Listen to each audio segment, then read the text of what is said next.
Hey everybody, it's Melanie, and I've been getting a lot of questions about what is the therapy village and what exactly is going to be included and is it for me? And so I just wanted to get on and just talk you through some of the questions that I've been hearing and hopefully answer any questions or anything that's holding you back from maybe joining us. So I think you've probably seen tons of my emails, but the therapy village is really my my labor of love and something that I've been thinking about doing for a really, really long time. I used to be the academic fieldwork coordinator for an occupational therapy assistant program. Um, Probably, gosh, it's been about 7 years now since I left that position. I held that position for several years and I taught a course in pediatrics for the occupational therapy assistant. And I was also the academic fieldwork coordinator. So I placed hundreds of students out into fieldwork and got to watch them make that transition from student to practitioner and really just follow along their journey in that transformation. And it was really so rewarding and just awesome. But I really did learn so much along the way about how our curriculum and the way that we teach at the college level for occupational therapy, it leaves a lot to be desired. And I know I felt that way when I left school. I sat in classroom for 4.5 years and I went out on 3 12-week fieldwork rotations, and I got out there and I had my first caseload and I just felt completely lost. I've been doing this for about 20 years now, and I definitely am not the expert. I don't know it all. I'm learning every day. I learn through my patients. I learn through my own children. But I definitely have learned so much along the way that I just really want to be able to share a lot of that with newer therapists or new therapists to the field, or even just new therapists to teletherapy. Teletherapy was new to me 2 years ago, and I had some time to process that and think about really wanting to get into that field, and had some time to devote to finding resources and getting activities and lessons planned. But I know that most of you have been thrown into that world, and it wasn't by choice, and it has been a struggle, and these have been very unusual times. So I wanted a place that all of those therapists could come and collaborate and learn from me, learn from other experts in the field, and also just learn from each other. So that's a big part of the therapy village.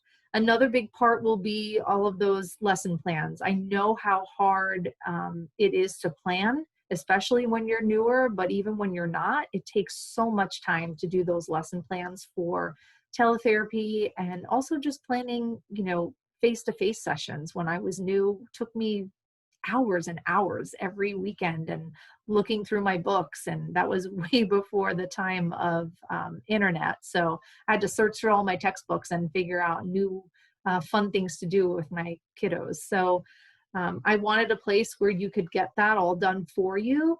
And obviously it's going to be a place where we collaborate and we add to it, but you'll at least have a starting point each month of themed lesson plans to do.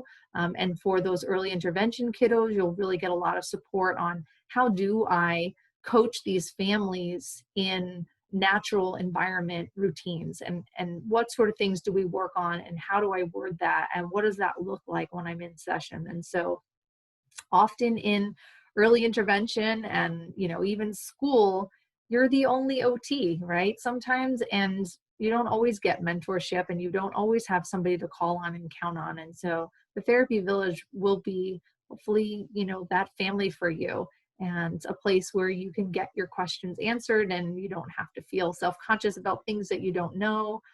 Really, it's a place to be able to just support each other. So I hope that clears some of that up. But the other thing I wanted to do was just give you a little bit of a sneak peek, because if you're like me, I'm a visual learner and I like to see, what does it look like, and how is this going to help me? So I'm going to share my screen with you, and then I'll just show you what the platform looks like. So once you sign up, you'll get your own username and password, and your screen will look like this. This is the curriculum. It's going to be an ongoing process of being built, but right now this is what's in here. You'll have your introduction and obviously some of your welcome, Again, there will be a private Facebook group that you get to join, and that is where you can ask questions and get support in between our monthly lessons. And we can share our resources there. And then we will have a question and answer every month with me. That way we can dive a little bit deeper into some of the monthly content that was presented on the first of the month. And also just maybe ask some of those questions about those clients that you're treating and kiddos that you're just getting stuck on. So there'll be those, we'll be doing that via Zoom, so those instructions will be there. And then the Q&As will be recorded. So if for some reason you can't make it live, it would be preferred because then you get some more of your questions and really get to interact. But if you can't, the replays will be here. Our first month, we're going to be diving into coaching and getting started with teletherapy. So there's going to be these first 4 are what's recorded so far for lessons. So we'll be talking a lot about knowing your role. How do you explain that to families and in a very parent-friendly language that they know why they're seeing you, and also they know what to come to you for. How often do you have clients where you get there and you say, do you know what occupational therapy is? And they say, no, but my pediatrician said I needed it. Or no, the evaluation team told me that my child needed it. And they have no idea really what you do. So then how are you ever going to get participation if they don't even know what your background is and what you do? Again, in parent-friendly language. So the first 4 will be lessons. I'm going to keep those lessons really short. Again, this is about not overwhelming you. I want it to be very practical information that you're going to take and bring back to your practice, that day. And so this is definitely holding you accountable, but also holding your hand and giving you manageable things. We are all overwhelmed and we all have enough on our plates right now. And so I know, trying to take on a course or learning something new right now can feel very daunting. But that is exactly why I created it this way. I wanted it to be small lessons, but then also a place where we're going to have a Q&A later. So if you didn't get to it all or you didn't fully understand it, you're going to get to ask those questions. Okay, so then you'll get the slides. You'll get the slides for all of my recorded lessons. So if that's a preferred method for you to go back and do some learning, you'll have those and you can print them out. Each month you'll get EI handouts.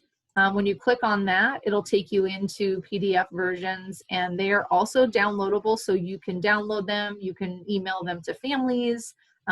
They are only for your use, so please don't share them with other therapists, but you can definitely share them with your families. So there's some of those handouts for this month. And then under EI handouts, this is your July themed activities. So every month we'll have a theme, and you will get a whole PDF list that you can click on these links. And these are all activities for, I'll get to the beginning here, books, and the links for those, some pretend play ideas, Fingerplays, music and movement songs, crafts, fine motor and visual perceptual activities, and then sensory activities. So every month you will get a whole list of all of those activities to do. And then this is where it gets really cool. Those activities will be put into a Google slide presentation. So if you are working in teletherapy, because if you're not working in teletherapy, you can use all of those activities in person, the list that I just showed you. But if you are working teletherapy, you could get this Google slide presentation, and all of the links are embedded in here. So this little guy has some music linked to him for a hello song. Each face that this is interactive for the students, so they can click on a face, and if they click on happy, then it says let's play.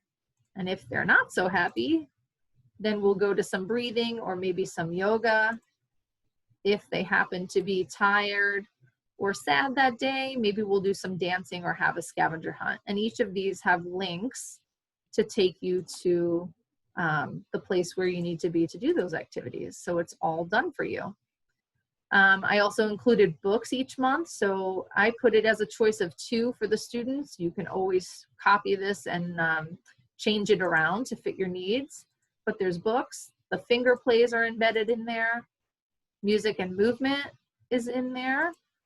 And then there's your visual motor and fine motor activities for drawing, some free choice activities, and then a little goodbye song if you click on the guy at the end. So I hope that that helps. There'll also be a place for resources for whatever topic it is that we're talking about that month, just for further reading if you want to read more up on some of the monthly content that we're doing. But I think it's going to be awesome. I'm so excited to get started, and I'm so excited to meet you. And I really hope that you join us in the Therapy Village this go around. If you have any other questions, there's anything else that you want to see in the membership, or just questions about the membership, please reach out.